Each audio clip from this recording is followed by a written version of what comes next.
जब भी रुपये की वैल्यू डेप्रिशिएट करती है तो उसका सबसे ज़्यादा प्रॉफिट एक्सपोर्टर्स को होता है, क्योंकि उन्हें पर डॉलर ज़्यादा रुपए मिलते हैं ड्यू टू एक्सचेंज रेट। और अगर इंडिया में देखा जाए तो कोई इंडस्ट्री जो सबसे ज़्यादा एक्सपोर्ट करती है वो है IT industry. Around 60 to 65% IT exports US में होते हैं। लॉकडाउन के पहले और बाद में आईटी इंडस्ट्री ने काफ़ी अच्छा ग्रोथ दिखाया था, लेकिन लगभग एक साल से देखा जाए तो टीसीएस, विप्रो, इन्फोसिस एक्सेट्रा के शेयर लगातार नीचे आ रहे हैं। तो ऐसा हो क्यों रहा है, जबकि बहुत सी चीज़ें हैं जो कि आईटी कंपनीज के फेवर में हैं। पहली अच्छी चीज़ ये है आईटी कंपनीज के लिए कि रुपी डेप्रिशिएट होने से उन्हें पर डॉलर ज़्यादा पैसे मिलते हैं। दूसरी चीज़ जो आईटी सेक्टर के फेवर में है फिर भी आईटी सेक्टर सफ़र कर रहा है, वो है रिवेन्यू। आप देख सकते हैं TCS, Infosys, HCL and Wipro सबके रेवेन्यू जून 2021 से लेकर जून 2022 तक बढ़ रहे हैं।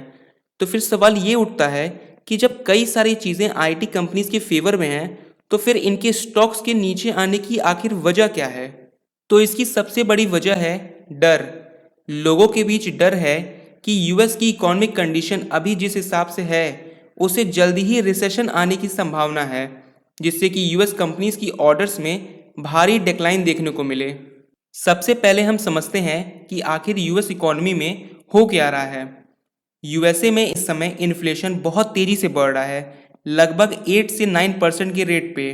अगर हम कंज्यूमर प्राइस इंडेक्स को देखें तो एनर्जी 32.9% तक इंक्रीज हुआ है।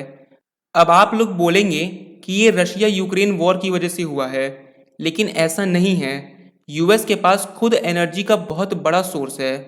फूड एंड बेवरेजेस आइटम भी 10.9% तक इंक्रीज हुए हैं। लेकिन बड़ा क्वेश्चन ये है कि इन्फ्लेशन का इंडिया की आईटी इंडस्ट्री से क्या लेना देना है? तो आईटी इंडस्ट्री को इन्फ्लेशन से कोई प्रॉब्लम नहीं है। प्रॉब्लम है जिस तरह से US banks and federal reserve उसे टैकल कर रही है। फेड अपने इंटरेस्ट रेट को बढ़ा दे रही है, जिससे क्या हो रहा है कि पीपल और कंपनीज कम से कम पैसे स्पेंड कर रही हैं और आईटी कंपनीज को इससे कम ऑर्डर्स मिल रहे हैं।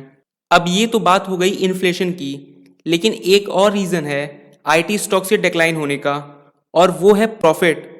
आप अगर देखिए तो रिवेन्यू तो इन कंपनीज का इंक्रीज हो रहा है, लेकिन प्रॉफिट मार्जिन कम हो रहा है। इसका बड़ा कारण है एट्रिशन रेट। जब आईटी स्टार्टअप्स में बूम आया और इन आईटी स्टार्टअप्स को काफ़ी फंडिंग मिलने लगी, तो इन्होंने इस फंडिंग का मेजर पोर्शन यूज़ किया टैलेंट एक्विजिशन में, जिससे इन्होंने ज़्यादा सैलरीज पे की अपने एम्प्लॉयज़ को। ये देखकर बड़े आईटी कंपनीज के एम्प्लॉयज़ भी अपनी जॉब छोड़कर इन आईटी स्टार्टअप्स में जाने लगे, और इसके चलते इन आईटी कंपनीज को भी अपनी सैलरी बढ़ानी पड़ी। इससे इनके प्रॉफिट मार्जिन में बहुत ज़्यादा असर पड़ा है। If you like this video then press the like button, share and subscribe to my channel for more videos. धन्यवाद। जय हिंद।